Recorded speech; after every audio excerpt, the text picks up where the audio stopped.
என்னோட இந்த முடிவுக்கு கவினும் ஈஸ்வரமூர்த்தியும் சித்ரா தேவியும் தான் காரணம். என் கல்யாண வாழ்க்கைய மோசமா போயிருச்சு. என்ன மன்னிச்சிருங்கப்பா, என்ன மன்னிச்சிருங்கம்மா. திருப்பூர் மாவட்டம் அவிநாசி கைகாட்டிப்புதூர் பகுதியைச் சேர்ந்தவர் அண்ணாதுரை ரியல் எஸ்டேட் தொழில் செய்து வருகிறார். ஈரோடு கிழக்கு இடைத்தேர்தலில் இந்து திராவிட மக்கள் கட்சி சார்பாக ஆட்டோ சின்னத்தில் போட்டியிட்டவர். இவரது மனைவி ஜெயசுதா. இந்த தம்பதியருக்கு ரித்தன்யா என்ற மகளும் மிதுன் ஆதித்யா என்ற மகனும் இருந்தனர். மகள் ரித்தன்யாவிற்கு திருப்பூர் மாநகர் மாவட்ட காங்கிரஸ் கட்சி தலைவர் கிருஷ்ணனின் மூத்த மகனான ஈஸ்வரமூர்த்தி சித்ரா தேவியின் மகன் கவின்குமாருடன் வரன் பேசி முடிக்கப்பட்டது. கவின்குமாருக்கும் ரித்தன்யாவிற்கும் கடந்த 11/4/2025 அன்று திருப்பூரில் வெகு விமர்சையாக திருமணம் நடைபெற்றது. திருமணம் முடிந்து அவிநாசியை அடுத்து பழங்கரையில் உள்ள வீட்டில் புதுமண தம்பதியர் குடித்தனம் நடத்தி வந்தனர். இந்நிலையில் சம்பவத்தன்று பிற்பகல் அவிநாசியை அடுத்த சேயூர் அருகே மொண்டிப்பாளையம் செல்லும் வழியில் செட்டிப்புதூர் பகுதியில் சாலையோரம் காருக்குள் ரித்தன்யா வாயில் நுரை தள்ளியபடி மயங்கி கிடப்பதாக அப்பகுதி மக்கள் போலீசாருக்கும் ரித்தன்யாவின் உறவினர்களுக்கும் தகவல் தெரிவித்தனர்.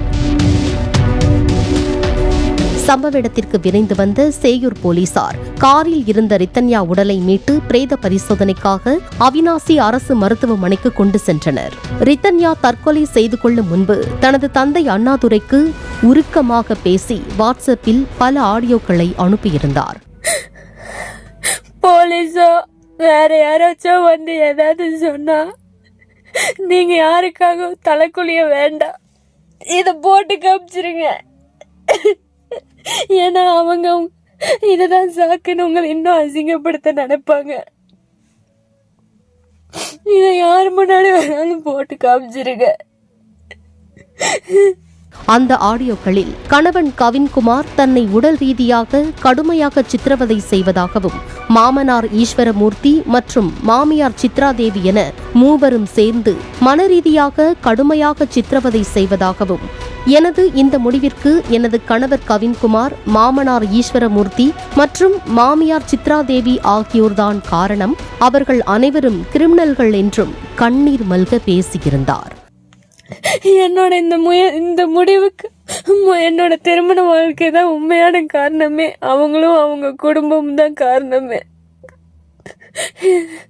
போதும், உடல் ரீதியாகவும் டார்ச்சர் அனுபவிச்சுட்டேன், மன ரீதியாகவும் டார்ச்சர் அனுபவிச்சுட்டேன். எனக்கு இது வேண்டாம், இந்த லைஃப். அதெல்லாம் அவங்க மாற மாட்டாங்க. என்னோட இந்த முடிவுக்கு கவினும் ஈஸ்வரமூர்த்தியும் சித்ரா தேவியும் தான் காரணம். என் கல்யாண வாழ்க்கைய மோசமா போயிருச்சு. என்ன மன்னிச்சிருங்கப்பா, என்ன மன்னிச்சிருங்கம்மா. முன்னதாக ரித்தன்யாவை செல்போனில் தொடர்பு கொண்ட அவரது கணவர் கவின்குமார் வீட்டில் வைத்து தான் செய்த செக்ஸ் டார்ச்சர்கள் குறித்து வெளியில் சொன்னால் அவமானத்தில் தற்கொலை செய்து கொள்வேன் என்று மிரட்டியதாக கூறப்படுகிறது. இதனால் மனமுடைந்த ரித்தன்யா சேயூர் சென்று அங்கு தென்னை மரத்துக்கு பயன்படுத்தும் பூச்சி மருந்தை வாங்கி வந்து மொண்டிப்பாளையம் செல்லும் வழியில் காரில் வைத்து சாப்பிட்டு தற்கொலை செய்து கொண்டதாக கூறப்பட்டது. திருமணமாகி 78 நாட்களில் புதுமண பெண் தற்கொலை செய்து கொண்டதால் திருப்பூர் ஆர்டிஓ மோகனசுந்தரம் விசாரணை மேற்கொண்டார். விசாரணை முடிந்து வெளியே வந்த கணவர் கவின்குமார், மாமனார் ஈஸ்வரமூர்த்தி, மாமியார் சித்ரா தேவி ஆகியோரை ரித்தன்யாவின் தம்பி மிதுன் ஆதித்யா மற்றும் உறவினர்கள் ஆத்திரத்துடன் அடிக்க பாய்ந்ததால் பரபரப்பு ஏற்பட்டது.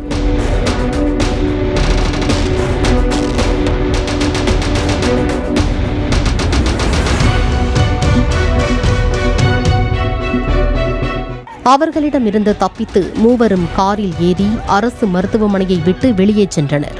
அவர்கள் சென்ற காரை உறவினர்கள் தட்டி கூச்சலிட்டனர். இதனால் அங்கு பரபரப்பு ஏற்பட்டது. இதையடுத்து ஆத்திரமடைந்த உறவினர்கள் தற்கொலைக்கு காரணமான மூவரையும் உடனடியாக கைது செய்ய வேண்டும் என்று கூறி அவிநாசி சத்தி சாலையில் அமர்ந்து மறியல் போராட்டத்தில் ஈடுபட்டனர்.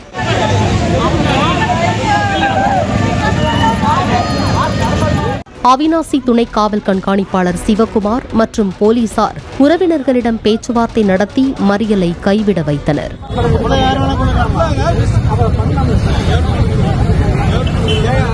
இதைத் தொடர்ந்து ரிதன்யாவின் உடல் பிரேத பரிசோதனை செய்யப்பட்டு உறவினர்களிடம் ஒப்படைக்கப்பட்டது.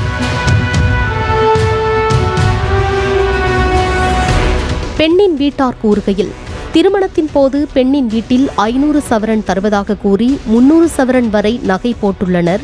70 லட்சம் ரூபாய் மதிப்பிலான வால்வோ கார் மற்றும் 2.5 கோடி ரூபாய் செலவு செய்து திருமணம் செய்து வைக்கப்பட்டதாகவும், திருமணம் நடைபெற்ற 10 நாட்களில் இருந்து கணவரின் தாய் தந்தை ரிதன்யாவிடம் மீதமுள்ள 200 சவரன் நகை இன்னும் தரவில்லை என்று திட்டி சித்திரவதை செய்து வந்ததாகவும், 3 பேர் அமர்ந்திருக்க தன்னை 1 மணி நேரம் நிற்க வைத்து மனரீதியாக துன்புறுத்தி வந்ததாகவும், கவின்குமார் குடும்பத்திற்கு வாடகை போன்ற மாதாந்திர இதர வருமானம் மட்டும் 20 லட்சம் ரூபாய் இருந்ததாகவும், இதன் காரணமாக வேலைக்கு செல்லாமல் வீட்டிலேயே இருந்து கொண்டு முழு நேரம் கவின்குமார் பெண்ணுக்கு உடல் ரீதியாக பாலியல் கொடுமைப்படுத்தியதாகவும் பெண் வீட்டார் குற்றம் சாட்டினர்.